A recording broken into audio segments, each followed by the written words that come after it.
Növbəti hərəkət yerdə oturaraq yerinə yetirəcəyik. Daha doğrusu arxaya söykənərək. Jugutu necə taxırıq ayağımıza?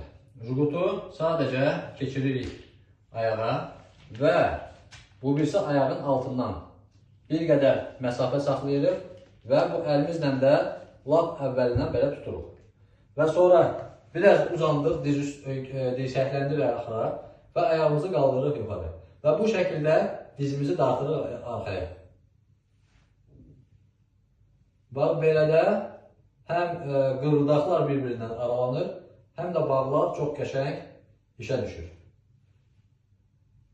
Sözsüz ki, mən bir ayağa göstərirəm, siz bu hərəkətləri hər iki ayağa eləməli olacaqsınız.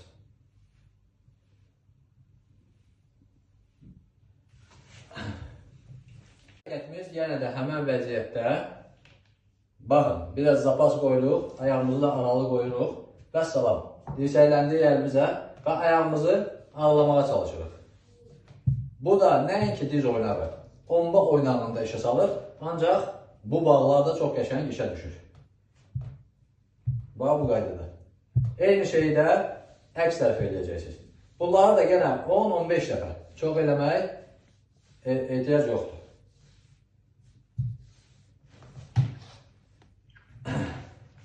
Növbəti hərəkət, hörmətli izləyicilər.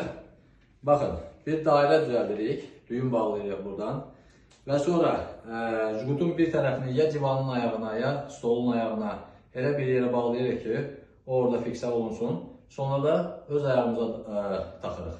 Mən indi və yaxud da kimdənsə evdə xahiş edə bilərsiniz ki, bir köməkçilik eləsin, o saxlasın, siz istifadə edə bilərsiniz. Mən indi oğluma deyəcəm, həm operatorluq eləsin, həm mənə kömək eləsin. Bu qaydada dartıldı jugut və bunu sadəcə taxırıq ayağımıza bu şəkildə və bacardığımız qədər aralaşırıq. Təzyiq çox olmalıdır.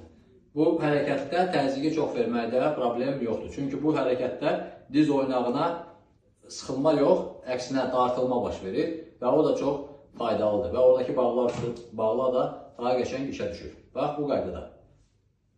Başlayırıq, bax, belə işlətməyə.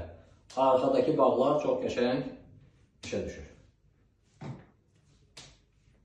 Eyni şeyi də sözsüz ki, o birisi ayaqda da edəcəksiniz.